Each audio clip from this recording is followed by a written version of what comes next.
우선 말씀을 시작하기 전에 제가 한 구절 더 좀 보겠습니다. 고린도전서 10장 13절입니다. 그냥 제가 읽겠습니다. 안 찾으셔도 괜찮습니다. 고린도전서 10장 13절에 보면은 사람이 감당할 시험 밖에는 너희가 당한 것이 없나니 오직 하나님은 미쁘사 너희가 감당하지 못할 시험 당함을 허락지 아니하시고 시험 당할 즈음에 또한 피할 길을 내사 너희로 능히 감당하게 하시느니라 라고 기록되어 있습니다. 할렐루야. 한번 여쭤보겠습니다. 과연 하나님께서는 사람이 감당할 시험 밖에는 허락하지 않으십니까? 과연 하나님께서는 우리가 감당할 수 없는 시험을 우리에게 허락하지 아니하시고 우리를 보호하여 주시고 지켜주십니까? 정말 그렇다고 자신 있게 이야기할 수 있습니까? 과연 그럴까요? 저는 제가 담당했던 한 가정을 기억하고 있습니다. 어린아이는 초등학교 3학년이었습니다. 신앙 좋았습니다. 중앙기독초등학교를 다녔습니다. 어릴 때부터 아주 신앙으로 양육을 했습니다. 어머니도 신앙이 참 좋았습니다.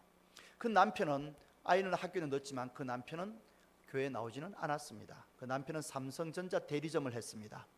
근데 이 아이가 천식으로 인하여 결석이 잦아집니다. 학교에 자꾸 빠지게 되어집니다. 그러더니 이게 점점 심해지니까 이제 학교 가는 날보다 못 가는 날이 많아집니다. 그리고 결국에는 학교를 못 가게 되었습니다. 참 마음이 아팠습니다. 병원에 입원하게 되었고 휠체어를 타고 다니게 되었습니다. 저는 천식이 그렇게 무서운 줄 몰랐습니다. 참 마음이 많이 아팠습니다. 엄마와 함께 이 아이를 위해 열심히 기도했습니다. 그러나 하나님은 고쳐주지 않았습니다. 아버지를 전도하기 위해서도 이야기했습니다. 아버지 같이 교회 나가시자고. 구역 식구들이 만나가지고 아버지가 교회 나오면 아이가 나을 텐데까지 이야기했습니다. 아버지는 나오지 않았습니다. 아버지는 이렇게 이야기했습니다. 하나님이 살아계시다면 우리 아이한테 이럴 수 없어. 하나님을 그렇게 잘 믿고 그렇게 잘 교회도 그렇게 열심히 다니던 이 아이가 하나님이 살아계시다면 우리 아이가 이럴 수 없다라며 아버지는 교회 오기를 거부했습니다. 과연 이런 일을 당하면서까지 하나님께서는 우리가 감당할 수 없는 시험을 허락지 않는다라고 이야기할 수 있습니까? 그렇게 자신 있게 이야기할 수 있습니까? 여러분들이 잘 아시는 이여령 교수의 딸 이미나. 이여령 교수는 우리나라 문공부 장관이었습니다. 우리나라 이 대한민국의 지성이라고 하는 이여령 교수의 딸입니다. 이미나. 어머니는 이미나의 아버지는 이여령 교수였고 어머니는 이 건국대학교 명예교수인 강인숙 박사입니다. 이미나는 이화여대 영문학과를 조기에 졸업을 했습니다. 그리고 1981년 결혼을 하면서 미국으로 건너가게 됩니다. 우리 김한길 씨와 결혼을 했죠. 그리고 미국으로 건너가게 되었습니다. 그리고 미국에서 변호사 자격을 취득하였고 1989년부터 2002년까지 LA에서 부장검사로 활동을 했습니다. 그러던 이미나가 큰아들 유진이가 그냥 감기 기운인 줄 알고 병원을 갔는데 갑자기 혼수 상태에 빠지게 되어지고 19일 만에 죽게 됩니다. 하나님께서 데려갑니다. 이러한 고통을 겪으면서 이것으로 끝난 것이 아니었고 이 이민아는 결혼에 실패하고 이혼을 했어야 했습니다. 그리고 또한 1992년도에는 갑상선 암으로 시력을 잃을 뻔했습니다. 과연 이러한 고통을 겪으면서까지 하나님이 과연 우리가 감당할 수 없는 시련을 주지 않는다라고 자신 있게 이야기할 수 있습니까? 1992년 이민아는 이 세례를 받고 신앙생활을 시작했습니다. 그리고 그 두 번의 이혼도 큰 시련이었는데 큰 아들을 하늘로 보낸 것도 큰 시련이었는데 둘째 아들은 자폐를 앓게 되었습니다. 이러한 고통 중에 있으면서 과연 하나님께서 우리가 감당할 수 없는 시련을 하나님이 허락지 않는다라고 자신 있게 이야기할 수 있습니까? 이러한 고통 중에도 이민아는 2009년 정식으로 목사 안수 받았습니다. 그리고 세계를 다니면서 아주 간증 활동을 왕성하게 했습니다. 그는 청소년들을 위해서 활동을 많이 했습니다. 자폐증이 있는 아이를 데리고서 정말 자기 아들이 그러했기에 청소년들을 돌보기 위한 그런 활동을 많이 했습니다. 그러던 자신이 결국에는 갑상선암 이 망막 박리 이거 판정도 부족해서 위암까지 판정을 받게 되어집니다. 본인이 그렇게 위암까지 판정을 받았어요. 절망 가운데 있는 아이들을 돌보기 위해서 그들에게 소망을 줘야 된다고, 그들에게 빛을 전하고 싶다라고 이 암을 가지고서 세계 각국을 다니면서 간증을 활동을 하고 여전히 봉사활동을 했습니다. 결국에는 하나님이 데려가셨어요. 이러한 시련을 당하는 것을 보면서 여전히 하나님께서는 우리가 오늘 감당할 수 없는 시련을 허락지 않는다라고 자신 있게 이야기할 수 있습니까? 분명히 고린도전서 10장 13절에서는 그렇게 기록되어 있습니다. 사람이 감당할 시험 받기는 너희가 당한 것이 없나니 오직 하나님은 미쁘사 너희가 감당하지 못할 시험을 허락지 아니하시고 시험 당할 즈음에 또한 피할 길을 내사 너희로 능히 감당하게 하시느니라. 말씀은 그렇게 기록되어 있는데 실제 우리들의 삶 속에서는 도저히 감당할 수 없는 시련이 툭툭 던져지기도 합니다. 어떻게 된 것일까요? 말씀이 틀린 것입니까? 아니면 우리가 뭔가 잘못 이해하고 있는 것이 있습니까? 아니, 말씀이 그렇다니까 그냥 그렇다고 믿어. 예, 좋습니다. 말씀이 그러니까 우리가 그렇다고 믿읍시다. 하나님께서는 우리가 감당할 수 없는 시련을 허락지 않는다. 아멘. 예, 그렇게 믿읍시다. 그러면 도대체 바울은 어떻게 해서 이런 이야기를 할 수 있었던 것일까요? 그것을 우리가 좀 볼 필요가 있습니다. 우리가 오늘 봉독했던 고린도 이 후서의 말씀요, 아니 고린도 전서에 사람이 감당할 시험 받기는 허락지 않는다는 이 말씀 고린도 전서에 기록되어 있습니다. 고린도 전서는 바울이 에베소에서 썼습니다. 에베소라는 도시는 이 아데미 신전으로 유명한 곳입니다. 아데미 신전이 얼마나 웅장하고 장대하며 컸는지 세계 7대 불가사의라고 할 정도로 규모가 컸습니다. 그러한 신전이 있던 곳이었습니다. 그리고 그 신전 옆으로 해가지고 도시가 형성된 곳에는 이 온갖 우상이 들어와 있습니다. 제우스 신전부터 해가지고요. 그리고 또한 각가지 황제들의 동상이 세워져 있는 그런 곳이었습니다. 바울이 그곳에서 복음을 전합니다. 사람이 손으로 만든 것은 가짜요, 하나님이 진짜라고 하나님을 전합니다. 그런데 그 아데미 신상을 만들면서 먹고 살던 자들이 가만히 들어보니까, 아니 우리가 손으로 만든 건 가짜라고 그러잖아. 그러면 우리 장사 어떻게 해? 이제 이들이 반란을 일으킵니다. 이들이 이제 소동을 일으키게 되어집니다. 그래서 이제 이 아데미의 큰 신이여, 에베소의 큰 신 아데미여라고 외치면서 이 온 동네 사람들을 불러 모으게 되어집니다. 그리고 우리가 도저히 받을 수 없는 것을 전하는 저들이 이 아데미의 신을 모독했다라고 이야기를 합니다. 그러면서 이 그리스도인들을 핍박하게 되어집니다. 바울은 정말 그곳에서 큰 어려움을 겪었습니다. 정말 바울은 그곳에서 큰 어려움을 겪었습니다. 회당에서 복음을 전하다가 맞기도 하고 쫓겨나기도 했습니다. 두란노 소원에서 복음을 전하다 거기서도 쫓겨났습니다. 이제 에베소 주변을 범돌며 이제 다른 지역으로 이렇게 돌면서 복음을 전하게 되어집니다. 그래서 에베소를 중심으로 해서 그 주변에 세워진 7교회가 소아시아 7교회입니다. 이것이 요한계시록 사도 요한이 계시록 말씀을 받을 때에 전했던 그 7교회입니다. 그렇게 해서 에베소 중심으로 소아시아 지역 교회들이 세워지게 되어집니다. 그래, 바울은 그러한 이 핍박과 그러한 고난을 당한 바울입니다. 그러한 바울이 이제 그 에베소에서 고린도에다가 편지를 써서 보내면서 고린도 전서를 쓴 거예요. 그 고린도 전서를 쓰면서 바울이 한 얘기가 사람이 감당할 시험 받기는 하나님께서 허락지 아니한다라고 썼습니다. 과연 그 큰 시험을 당한 바울이 어떻게 해서 그렇게 이야기를 한 것일까요? 바울은 이 에베소를 떠나가지고서 이제 북쪽으로 올라갑니다. 드로아를 거쳐가지고서 서쪽으로 넘어서 유럽으로 건너갑니다. 유럽 마게도냐 지역입니다. 그 마게도냐 지역에서 바울이 이제 사역을 하면서 고린도의 교회에 보내는 두 번째 편지를 씁니다. 그 두 번째 편지를 쓴 것이 고린도 후서입니다. 우리가 그 중에서 오늘 봉독한 말씀 우리가 8절을 다시 한번 봅시다. 고린도 후서 1장 8절입니다. 우리 한 절만 같이 합독하시겠습니다. 형제들아, 우리가 아시아에서 당한 환난을 너희가 모르기를 원하지 아니하노니 힘에 겹도록 심한 고난을 당하여 살 소망까지 끊어지고. 바울이 그 마게도냐 지역에 가서 그때의 고린도 교회에 편지를 쓰면서 하는 얘기입니다. 먼저 에베소에서 먼저 썼던 편지에는 하나님께서 감당할 시험 받기는 허락지 않는다 그랬는데, 두 번째 이제 마게도냐 지역에서 이제 고린도로 쓰는 편지 속에서 바울이 하는 얘기입니다. 우리가 아시아에서 당한 이 에베소에서 당한 환난을 너희가 모르기를 원치 않는다라고 하면서 바울이 이야기하고 있습니다. 너희가 모르기를 원치 않는다. 그 환난이 어떤 것이냐?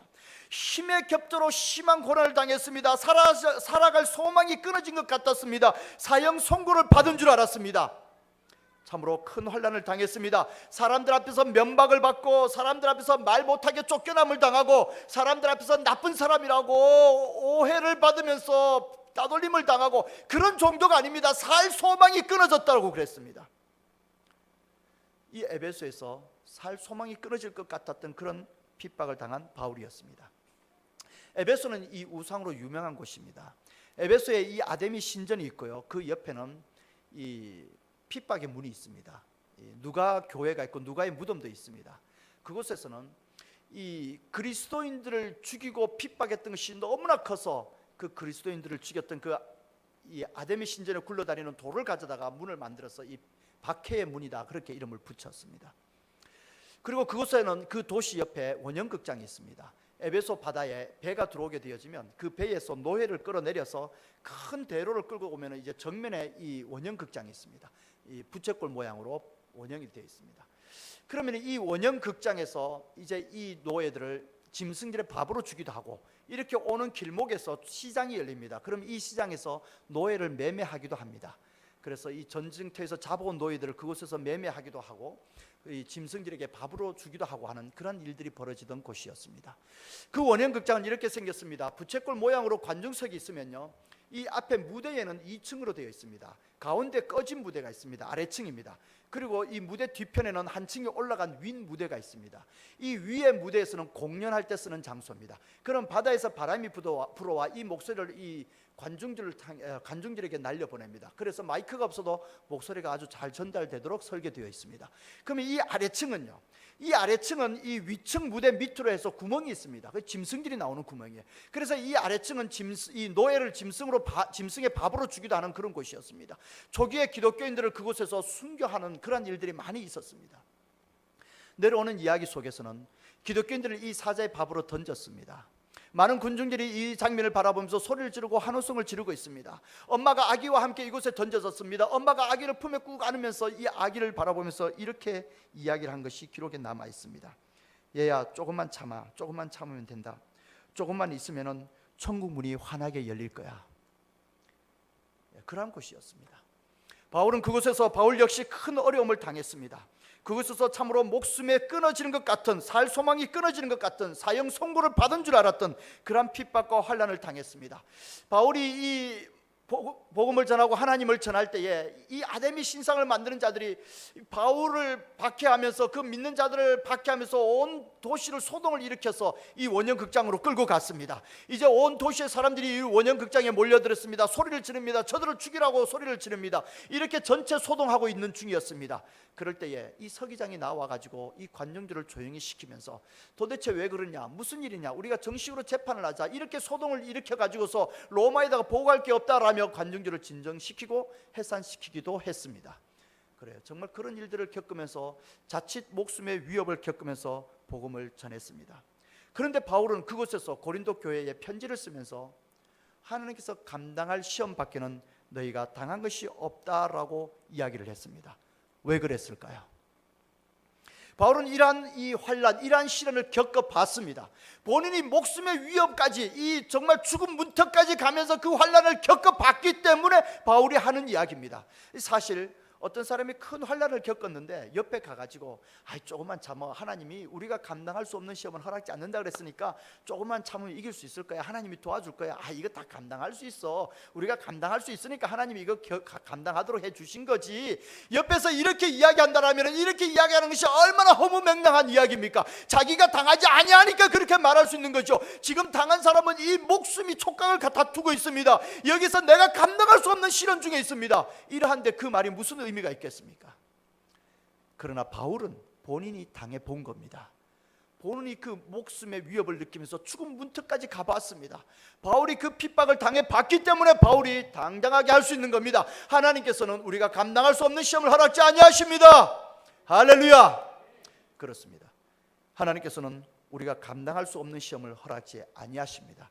이것은 겪어본 자, 경험해 본 자의 이야기입니다. 역설적으로 이 시련을 통해서 정말 하나님 앞에서 우리가 깨달은 바가 있습니다. 바울이 깨달은 바가 있습니다. 그렇기 때문에 바울은 또한 당당하게 이렇게 이야기할 수 있는 것입니다. 제가 어릴 때에 이런 일이 있었습니다. 중학교 때 제가 시험 칠 때에 뒷자리에 좀 앉았습니다. 시험을 보고 있는데 이 앞에 있는 친구들이 전부 다 뭐 컨닝을 하고 뭐 난리예요. 뭐 쑥덕쑥덕거리고 뭐 왔다 갔다 하고 그래요. 감독원 선생님은 책상에 앉아 있어요. 뒤에서 그 장면을 보고 있자니까 마음이 속상했어요. 화가 나요. 이거 나만 억울한 것 같습니다. 시험도 뭐 중요한 것도 아니었습니다. 예체능이었습니다. 뭐 모르는 문제도 별로 없었는데, 근데 괜히 나만 손해보는 것 같은 답답한 마음에 그만 주머니에 여놨던 그 시험 공부하면서 적었던 메모지를 꺼내가지고 시험지 밑에 폈습니다. 그런데요, 이게 본래 안 하던 사람이 하면 걸리는 거예요. 그 감독 와서 어떤 선생님이 교탁에 앉아있더니 어느덧 일어서가지고 내한테로 오는 거예요. 그 순간에 내 가슴이 막 쿵덕쿵덕 뛰는데 막 손이 떨리는 거예요. 내 앞에 와 떡 서더니 내 시험지를 턱 들치는 거예요. 그리고 그 밑에 있던 그 쪽지를 가지고 가셨어요. 그리고 내 답안지를 뺏어 가셨어요. 가슴이 두근두근거립니다. 견딜 수가 없는 거예요. 시험 끝나고 난 뒤에 아무 말씀 안 하시고 그냥 가지고 가세요. 이제 큰일 났다 싶어요. 담임 선생님이 들어오면 이제 큰일 났구나. 그 담임 선생님을 기다리는 동안에 내 마음이 쿵덕쿵덕 뛰면서 견딜 수가 없습니다. 담임 선생님이 들어오셨어요. 들어오시는데 옛날에 우리 저 밀대 자루 있죠? 밀대 자루 긴 거, 그 막대를 들고 들어왔어요. 하늘이 무너지는 것 같아요. 이건 내가 감당할 수 없는 시련이었습니다. 근데요, 조금 더 얘기하자면은 담임 선생님 들어오더니 창섭이 나와 칠판 앞에 엎드려. 그러더니 그 몽주를 휘둘러 대기 시작합니다. 정신없이 맞았어요. 제 앞에 있던 친구가, 이 앞자리에 앉았던 친구가 헤아려 봤다랍니다. 그런데 헤아리는데 100가지만 헤아리고 더 못 헤아렸대요. 놓쳐버렸대요. 그러니까 엄청나게 맞은 거죠. 엉덩이가 터지고 피가 나고 난리가 났습니다. 다른 친구들이 저한테 와서 그래요. 야, 선생님 왜 그러냐? 너한테만 왜 그러냐? 너 뭐 잘못한 거 있냐? 그러니까 이 시험 컨닝한 거 가지고 화난 거 치고는 너무 많이 화가 난 겁니다. 근데 그걸로 끝난 게 아니라 선생님이 어머니를 모시고 오라는 거예요. 이제는 하늘이 무너지는 것 같으네. 집에 가서 말도 못 꺼내겠고, 이거 안 그래도 엉덩이 터진 거 가져와서 이거 들킬까 봐 안 그래도 조마조마 거리는데 막 하늘이 무너지는 거예요. 그래, 그 당시 나에게는 감당할 수 없는 시련이었습니다. 어떻게 해요? 조마조마하면서 선생님이 데리고 오라 그러니 안 들어갈 수도 없고, 기가 죽어가지고 다 죽어가는 소리로 마지못해 어쩔 수 없이 어머니한테 얘기를 꺼내게 되어집니다. 그러면서 어머니를 모시고 학교로 갑니다. 그걸로 끝난 게 아니라 이번에는 반성문을 써라고 그래요. 그때 생각하면 끔찍스럽습니다. 근데 돌이켜보니까 그 끔찍스러웠던 것도 그냥 한순간에 지나간 것 같습니다. 이 밀대자루로 100대 이상을 맞아가 엉덩이에 피가 터졌지만, 그것도 정말 그때는 막 가슴이 터지는 것 같고 하늘이 무너지는 것 같고 정말 두려웠고 무서웠지만, 내가 감당할 수 없는 시련이었지만, 돌이켜보니까 그것도 그냥 학창시절의 하나의 추억으로 지나가는 것이었습니다. 그래서 지금 이렇게 웃으면서 얘기할 수가 있어요. 그래요, 우리가 어떤 감당할 수 없는 시련이 우리에게 주어졌을 때에 그냥 어쩔 수 없이 그냥 부딪힐 수밖에 없었고, 부딪히면서 어떻게 감당해야 되니까 어쩔 수가 없는 거예요. 두들기만 맞아야 되니까 이거 뭐 터진 사건을 어떻게 할 수가 없는 거예요. 그러니까 이걸 어떻게 하겠어요? 그냥 할 수 없지 뭐. 그냥 머리 뒤밀고 부딪히는 수밖에 없는 거예요. 그렇게 그냥 부딪혀서 어떻게 하다 보니까, 시간이 흐르다 보니까 그냥 그것도 지나가게 되었어. 그리고 그것도 이제는 시간이 흐르다 보니까 잊혀지게 되어졌습니다. 그렇게 해서 우리가 감당할 수 없는 시험을 감당하고, 결국에는 어쨌든 간에 그렇게 감당하게 되어져 가니까 뭐 지금은 시련인 것 같고 지금은 힘든 일일 것 같았지만 조금만 참으면 넘어갈 수 있을 것 같으니까, 그러니까 우리가 감당할 수 없는 시험은 하나님이 허락지 아니하신다. 사도 바울이 이렇게 이야기한 것일까요? 결코 그렇지 않습니다. 우리 다시 한 번 더 말씀 한번 봅시다. 9절입니다. 우리 9절 한 절만 우리 같이 한 번 더 큰 소리로 합독합니다. 우리는 우리 자신이 사형 선고를 받은 줄 알았으니 이는 우리로 자기를 의지하지 말고 오직 죽은 자를 다시 살리시는 하나님만 의지하게 하려 하심이라. 아멘. 사도 바울은 그 목숨의 위협을 느끼는 그 환난, 감당할 수 없는 그 핍박 가운데서 바울은 깨달은 바가 있습니다. 그것을 통해 하나님께서 가르쳐 주신 것이 있습니다. 그래서 바울은 당당하게 이야기할 수 있고 고백할 수 있는 겁니다. 자기를 의지하지 아니하고 죽은 자를 다시 살리시는 하나님만 의지하게 하려 하심이라. 할렐루야. 우리 한번 따라합시다. 하나님만 의지하자. 하나님만 의지하자. 아니, 이 하나님만 의지하자는 것도 이렇습니다. 그래요. 내 인생의 여정을 걸어가면서 무슨 일이 있을 때 하나님 이거 도와주세요. 내 하나님 의지합니다. 그리고 내가 능력이 있으니까 내 능력으로 일을 해 나가요. 내 하나님 의지합니다. 그리고 뭐 내 머릿속에 계산이 있으니까 이 계산대로 일을 풀어 나가요. 뭐 그렇게 해서 나는 내대로 풀어가면서 하나님께서 도와주면 감사하고 안 도와줘도 뭐 이 정도는 뭐 그렇게 하나님 의지하는 것이 아닙니다.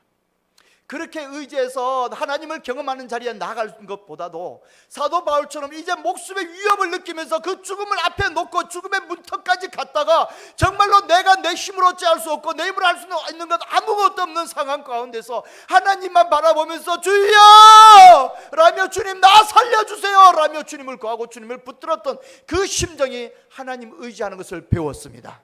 할렐루야. 그래요. 사도 바울은 환난을 통해서 하나님 의지하는 것을 배웠습니다. 그리고 환난을 통해서 그의 실패를 통해서 내가 가진 능력이나 내가 가진 물질이나 이것을 의지해서 되지 않는다라는 것을 사도 바울은 배웠습니다. 사도 바울이 복음을 전할 때에 지금 우리가 본 이 고린도전서 후서는 3차 선교 여행 중에 쓴 말씀입니다. 그보다 훨씬 전에 사도 바울이 2차 선교 여행 때에 고린도 지역에 들렀습니다. 고린도 지역에 들렀을 때에 사도 바울은 아덴에서 복음을 전했습니다. 지금으로 말하면 아테네입니다. 이 아테네는 우상이 굉장히 많습니다. 아테네 시내가 이 서울보다 복잡해요. 굉장히 복잡한 도시입니다. 그 복잡한 도시에 보면 이렇게 봉우리처럼 솟아있는 그런 이 공원이 있습니다. 도시 곳곳에 있습니다. 근데 그 공원 꼭대기는 전부 다 보면 우상들이 다 서 있습니다. 지금도 그렇습니다. 바울 때에는, 사도 바울 때는 훨씬 더 우상이 많았습니다. 바울이 이 아덴에 들러가지고 보니까 막 온갖 우상이 있는 거에 답답한 거예요. 바울이 막 흥분한 거예요. 그래서 이제 복음을 전합니다. 바울이 사람들 만나는 데마다 복음을 전합니다. 회당에 들어가서도 복음을 전하고, 회당에서 나와서 사람들 만나도 복음을 전하고, 길거리에서 만나면 만나는 대로 복음을 전합니다. 바울이 이렇게 열심히 복음을 전하니까 이 아테네 사람들, 아덴 사람들이 쑥덕쑥덕거립니다. 야, 저자가 뭔 얘기를 하는 거야? 우리 한번 들어보자. 그래서 사도 바울을 아레오바고에 세우게 되어집니다. 이 아레오바고는 이 정치적 논쟁이 있을 때에 많은 사람들이 모여가지고 토론하는 장소입니다. 그래서 이 바위 언덕으로 되어 있습니다. 바위 위에 서서 이야기합니다. 그럼 그 주변에 많은 사람들이 몰려들어서 이제 그 이야기를 듣고 같이 논쟁하는 그런 장소입니다. 바울을 이제 그 자리에 세웠습니다. 한번 얘기해봐라. 우리 한번 들어볼게. 바울이 위에 섰습니다. 자신 있게 당당하게 이야기합니다. 내가 여기 와보니까 당신들이 알지 못하는 신에게라고 써놓은 그 우상을 내가 봤다. 당신들이 알지 못하는 그 신을 내가 당신들에게 가르쳐 주겠다 라고 하면서 바울이 당당하게 열심히 자신 있게 복음을 전했습니다. 그렇지만 바울은 이 아덴에서 실패했습니다. 복음을 들었던 사람들은 야, 너가 무슨 말 하는지 모르겠다. 야, 우리가 도저히 믿을 수 없는 소리를 하고 있다. 일부는 다음에 다시 한번 들어보지 뭐. 단지 몇 명만 바울의 이야기를 긍정적으로 받아들이게 되어집니다. 바울은 이러한 실패를 경험하면서 고린도로 옵니다. 고린도로 넘어오면서 바울은 이 실패한 마음 가운데에 좌절하게 되어집니다. 이것을 바울은 심히 두렵고 떨렸다라고까지 이야기합니다. 고린도전서 2장 한번 보시겠습니다. 이렇게 고린도에서 복음을 전할 때에 이렇게 두렵고 떨렸던 모습을 바울이 고린도전서를 기록하면서 2장에서 기록하고 있습니다. 2장 1절입니다. 형제들아, 내가 너희에게 나아가 하나님의 증거를 전할 때에, 그러니까 고린도 지역에 나가서 복음을 전할 때에 말과 지혜의 아름다운 것으로 하지 아니하였나니. 왜냐하면 고린도에 가기 전에 아덴에서 말 전했다가 이 말과 지혜의 아름다운 것으로 전했다 실패를 한 거예요. 그러니까 이번에 고린도 와서는 그렇게 하지 않았다고 이야기합니다. 4절로 가보겠습니다. 같이 합독합니다. 내 말과 내 전도함이 설득력 있는 지혜의 말로 하지 아니하고 다만 성령의 나타나심과 능력으로 하여. 아멘. 그래, 바울이 이 아덴에서 이 우상이 천진 것을 보면서 흥분해서 열심히 설득을 해봤고 열심히 복음을 전해봤습니다. 그렇지만 실패했습니다. 이제 고린도에 와서는요, 바울이 깨달은 겁니다. 내가 이렇게 하니까 안 되더라. 내가 가진 지혜, 내가 가진 경험, 이걸로 안 되더라. 바울이 깨달은 겁니다. 그래서 바울이 이 고린도에서 복음 전할 때는 어떻게 했다고요? 설득력 있는 지혜의 말로 하지 아니했다라고 이야기합니다. 오직 성령의 나타나심과 능력으로 했다고 이야기합니다. 그렇습니다. 하나님께서 그 입술에 그 말에 능력을 주셔야만이 할 수 있었던 겁니다. 바울이 그 성령을 의지하여서 고린도에서 복음을 전했다라고 이야기합니다. 그렇습니다. 내가 내 능력을 의지하고 내 지식을 의지해서 실패했습니다. 그것을 실패했을 때 깨달았습니다. 하나님을 의지해야 된다는 것을. 그리고 바울은 에베소에서 복음을 전하면서 이 목숨의 위협을 느꼈습니다. 바울은 거기에서 깨달았습니다. 내 힘으로 할 수 있는 아무것도 없다고, 오직 하나님만 의지해야 된다고. 할렐루야. 그래요. 우리의 인생의 여정 가운데서 어떤 시련을 만나는 자리가 있습니까? 하나님을 경험해야 할 자리입니다. 그 자리는 하나님을 만나야 할 자리입니다. 오직 하나님께서 우리와 함께 한다는 것을 배워야 할 자리입니다.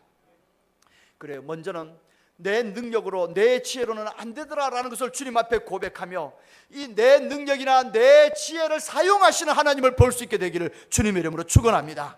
하나님께서 나에게 지혜를 주셨습니다. 하나님께서 나에게 능력을 주셨습니다. 하나님께서 나에게 건강을 주셨습니다. 이것을 고백하며 온전히 하나님 앞에 붙잡힌 바 되어서 하나님의 쓰심에 합당한 저와 여러분이 되기를 소원합니다. 그리고 다음은요, 사도 바울처럼 마치 환난 가운데에 불 가운데 지나가는 것 같습니까? 그러나 그 불 가운데서 나를 사르지 아니하도록, 나를 태우지 못하도록 나를 보호하시는 하나님을 경험하게 되기를 소원합니다. 마치 내가 물 가운데 건너가는 것 같습니까? 그 물이 나를 침몰치 못하도록 나를 보호하시는 하나님을 경험하게 되기를 소원합니다. 할렐루야. 그렇습니다. 우리가 처해 있는 이 핍박의 자리는 하나님을 만나야 하는 자리입니다. 그 자리를 두려워하지 마시고 나아가시기를 주님의 이름으로 축원합니다. 예수님께서는 성령에 이끌려 광야로 나가셨습니다. 그리고 마귀의 시험을 물리치셨습니다. 때로는 하나님께서 우리를 광야에 세우십니다. 이런 생각을 한번 해봤습니다. 하나님께서 모세를 통하여 이스라엘 백성들을 애굽에서 끄집어내실 때에 만약에 애굽에서 백성들에게 모세를 통하여 하나님이 말씀합니다. 당신들이 이제 모세를 따라서 나오시오. 이제 바로왕을 물리치고 이제 내리면 나갑니다. 이제 나갈 텐데 당신들이 나가는 곳에는 홍해 바다가 있을 겁니다. 그 바다가 있어도 걱정하지 마십시오. 하나님이 바다를 갈라줄 거니까 우리는 넉넉히 건너갈 수 있습니다. 애국 군대가 쫓아온다 하더라도 걱정하지 마시고 따라오시면 됩니다. 그리고 이 홍해 바다를 건너가게 되시면 광야입니다. 거기에 먹을 게 없습니다. 마실 물도 없습니다. 그러나 걱정하지 마십시오. 하나님이 만나를 내려줄 거고 하나님이 바위에서 생수가 솟아나게 할 겁니다. 그러니까 이제 마음 굳게 먹고 준비하십시오. 이제 내일 떠납니다. 하나 둘 셋 땅. 만약에 하나님께서 그렇게 해서 이 백성들을 끄집어내기 위해서 이 백성들이 앞으로 당할 그 일들을 미리 알려주면서 그렇게 애굽에서 나가자고 할 것 같았으면 이 백성들이 어떻게 했을까요?